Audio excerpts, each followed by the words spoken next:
Very much, Mr Deputy Speaker, and it's a pleasure to follow the member for Gainsborough and hear about all the challenges in his constituency.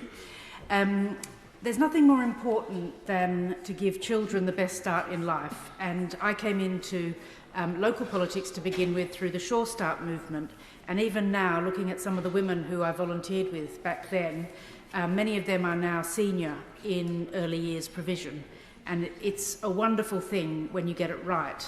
I noticed that last Sunday in an interview with the BBC Sunday with Laura Kuenssberg, the Chancellor said he could not guarantee that working parents of 2-year-olds would get their promised 15 free hours of childcare. And this is simply not good enough to see yet another broken promise by the government. The Chancellor announced these free hours this time last year, a whole year ago, and still not delivered.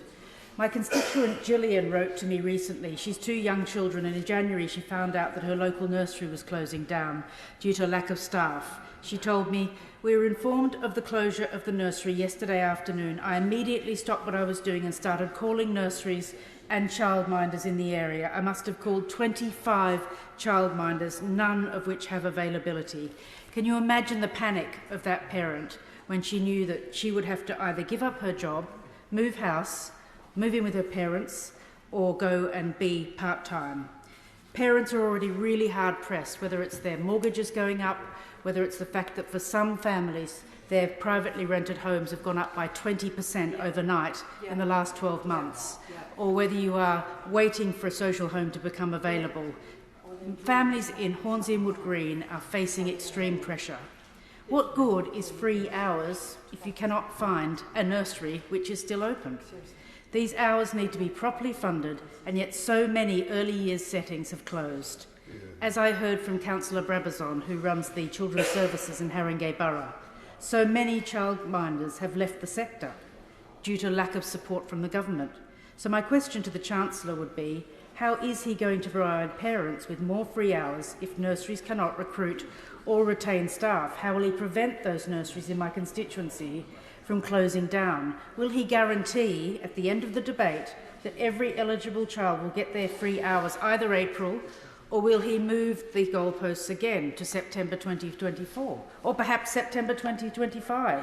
Delivery seems to be an ever moving boundary. He continues to move the goalposts, and at this rate the children will be in secondary school before they've got an adequate provision in childcare. As well as affordable and accessible childcare, thousands of children are living in unsuitable temporary accommodation, including hotels, due to the government's abysmal housing policy. This is not a new problem, but this is something which has been going on and really bothering a lot of MPs in this House. The refusal to scrap Section 21 and build social and affordable homes have all contributed to the mess that we're in now.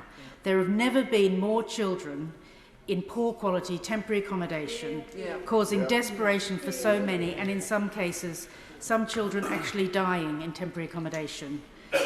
Press have reported on that just in the last week.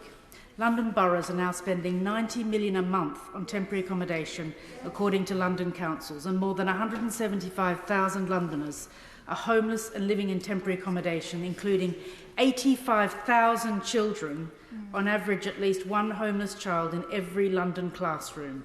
This is an absolute disgrace that we're spending this much money, because it's mainly housing benefit, when that money could be turned into bricks and mortar and new homes. Up and down the country, families fed up with the government, broken promises, incompetence, and this budget will do naught to fix it. Only Labor's got the plan to break down the barriers and provide the best chance in life for children. We need an end to the Tory sticking plasters, an end to Rishi's recession. We need a general election and a Labor government. Paul Bristow.